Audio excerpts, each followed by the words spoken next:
Hey there. I offer this podcast freely. Your support really makes a difference. To make a donation, visit reneemckenna.com. Welcome to Spiritual Psychology. My name's Renee Lavallee Mckenna, and I bring my 30-plus years as a recovering addict and ex-crazy person turned therapist and shamanic healer to bring you snackable teachings on spirituality, psychology, and all things personal growth. And today I want to talk about the game-changing power of gratitude. And some of you know I've been in 12-step recovery for over 3 decades, and that has a thick overlay of all other kinds of personal growth work, because my personal needs a lot of growth. And I was introduced to the idea of gratitude as a practice a very long time ago. In fact, the first time someone suggested that I make a gratitude list was right after I relapsed on drugs and alcohol. I'd been clean and sober for about 90 days, and lots of 12-step fellowships give chips for links of abstinence or sobriety. And some of that's because it's really helpful to have goals to work toward whenever you're working with major behavior change. It's incredibly important to celebrate your wins, because most of us spend a tremendous amount of time thinking about what we're doing wrong and almost no time at all thinking about what we're doing right. But these markers for links of sobriety or abstinence, 24 hours, 30 days, 60 days, 90 days, 1 year, they're certainly markers of substantial calendar time, but in my experience, they're also developmental markers as well. Whenever we change our behavior or our attitude over a substantial period of time, and for me, in early recovery, 30 days was a substantial period of time because I hadn't gone without drinking or drugging or abusing myself with food or medicating myself in some way. I couldn't even remember the last time I had had 30 days completely clean and sober. No psych meds, nothing. It was a really big deal. And because humans are complex units with lots of different interactive parts, when we change something in one area, it changes things in all the other areas as well over time. When I change my behavior or actions in the physical world, it shifts my emotional experience, my mental processes, my spiritual experience, and often my relationships and social interactions as well.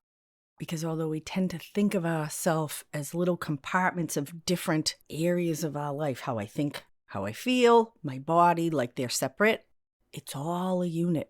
We need to take a more holistic approach and understanding to ourselves because everything's interconnected, just like humanity's starting to really wake up to that idea in the larger environment.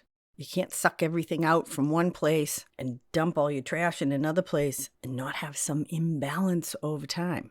That's what the awareness of global warming is, that, between all the cows farting and all the cars and trucks driving, that affects the atmosphere? Whoa, who would have thought of that?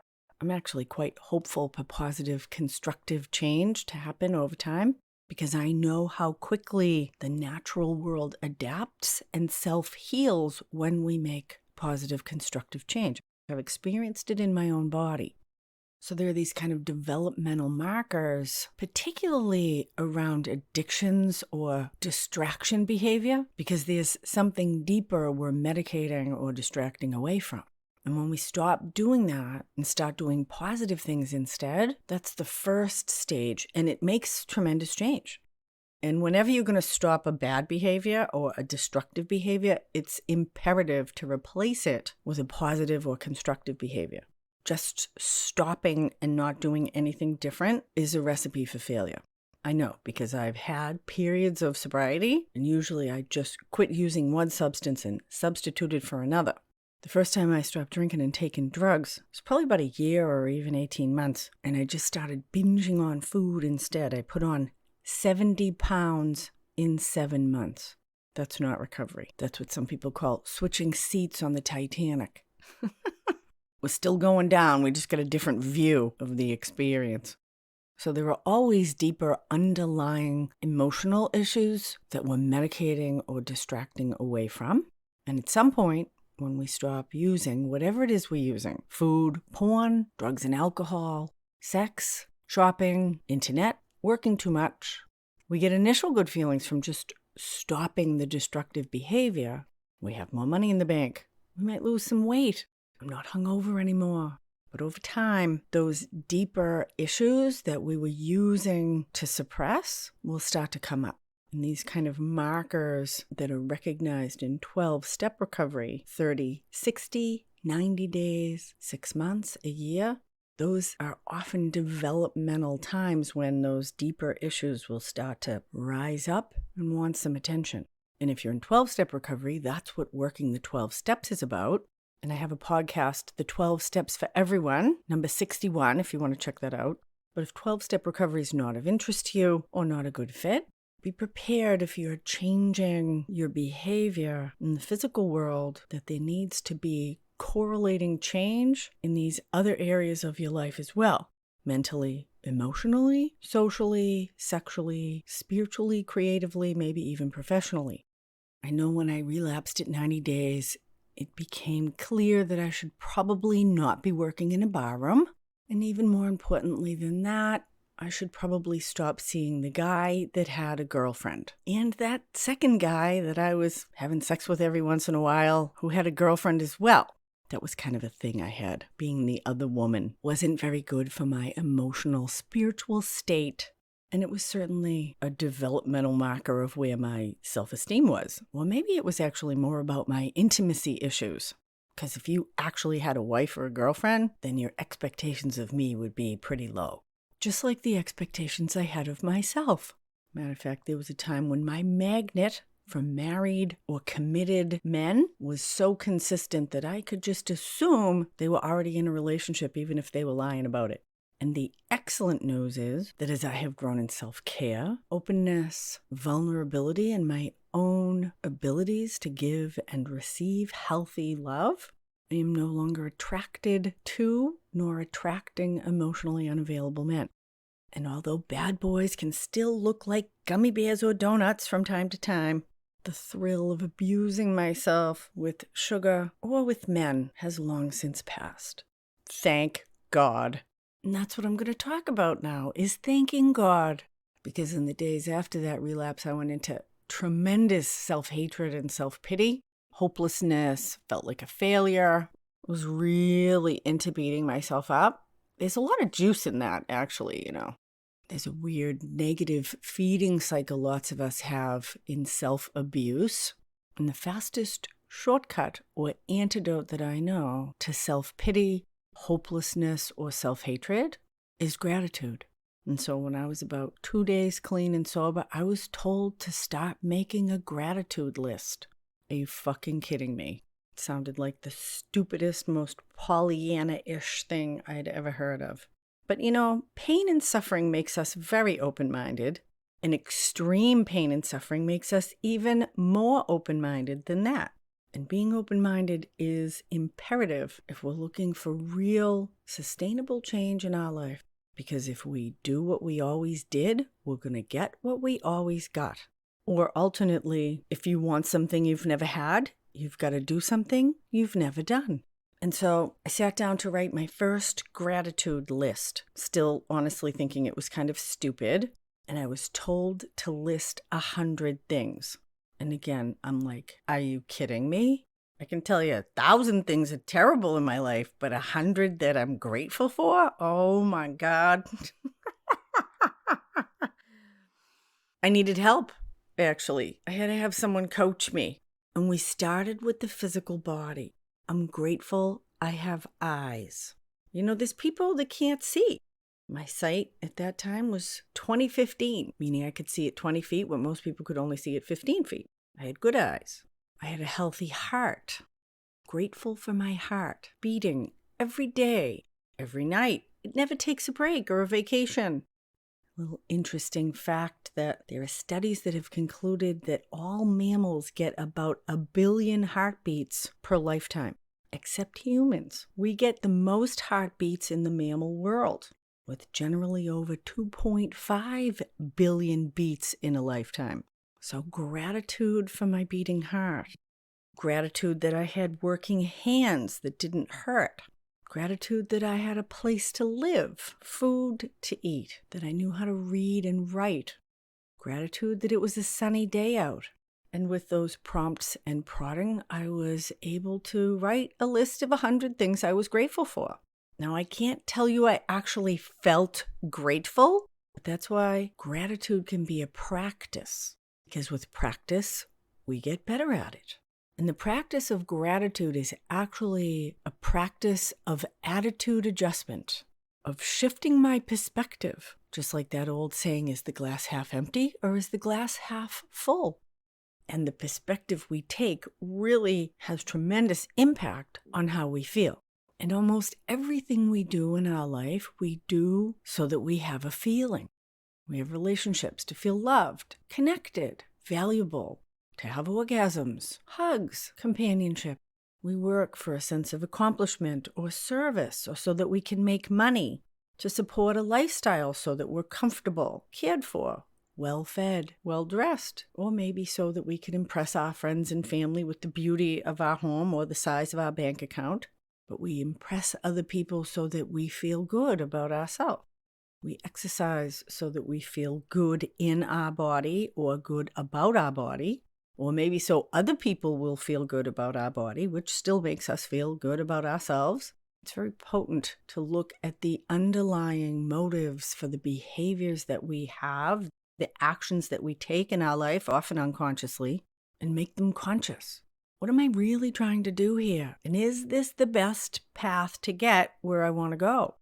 I worked with a woman for a long time who was an Adderall addict. Beautiful 30-something, bright smile, very friendly, really liked people, excellent with animals, but super anxious, easily overwhelmed, and always struggling to stay out of depression. And she had this tremendously stressful job that she hated and actually wasn't very good at.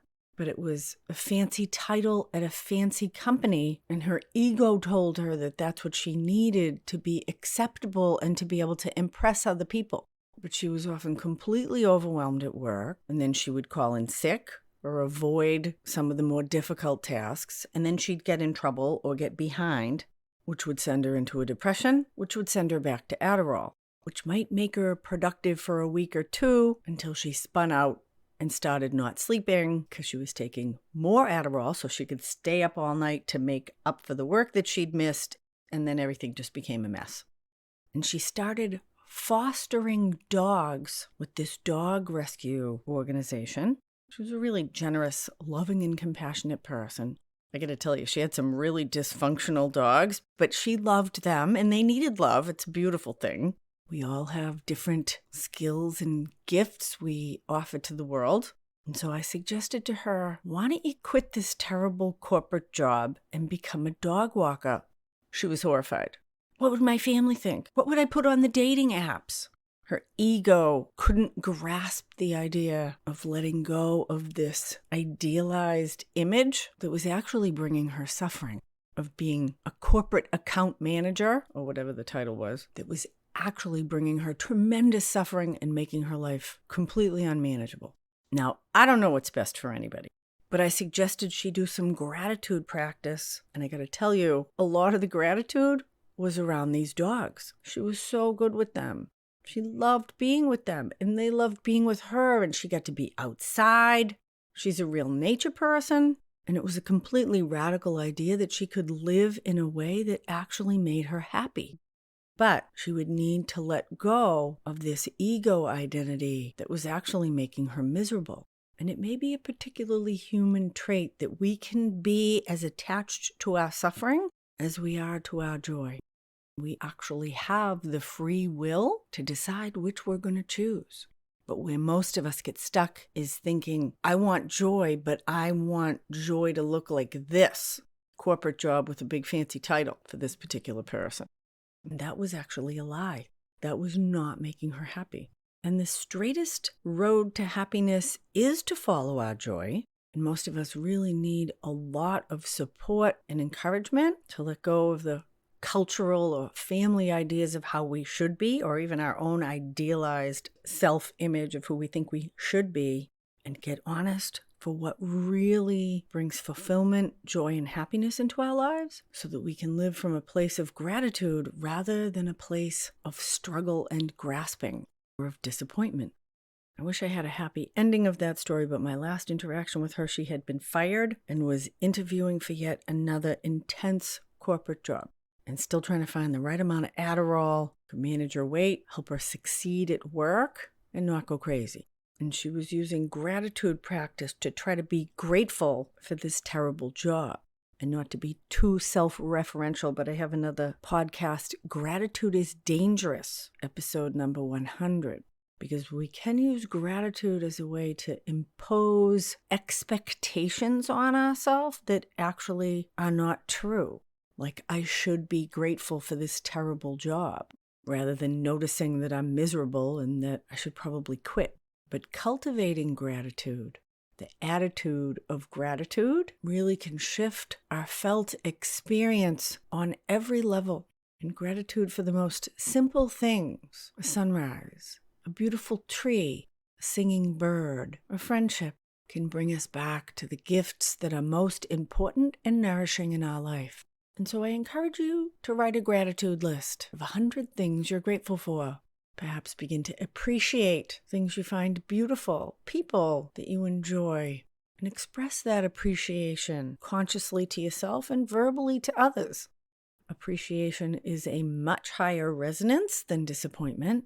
Gratitude is that glass half full. And notice where you're trying to create gratitude, where it's actually not.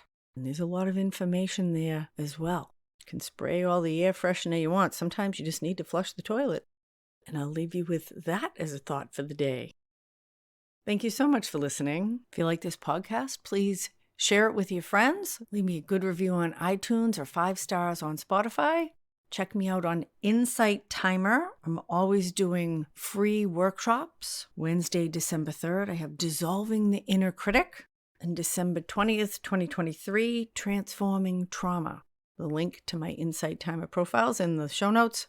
Check out my new YouTube channel. I'm starting a little series I call 5-Minute Meditations. You can find this podcast and lots of great conversations with other practitioners in the body, mind, spirit world. Having a lot of fun learning how to make video. If you'd like to find out if a block of spiritual psychology work might benefit you in your life, shoot me an email, info@reneemckenna.com. And thanks as always to my generous supporters on Patreon and through this podcast. Blessings on your path. Until we meet again, this is Renee Lavallee Mckenna for Spiritual Psychology.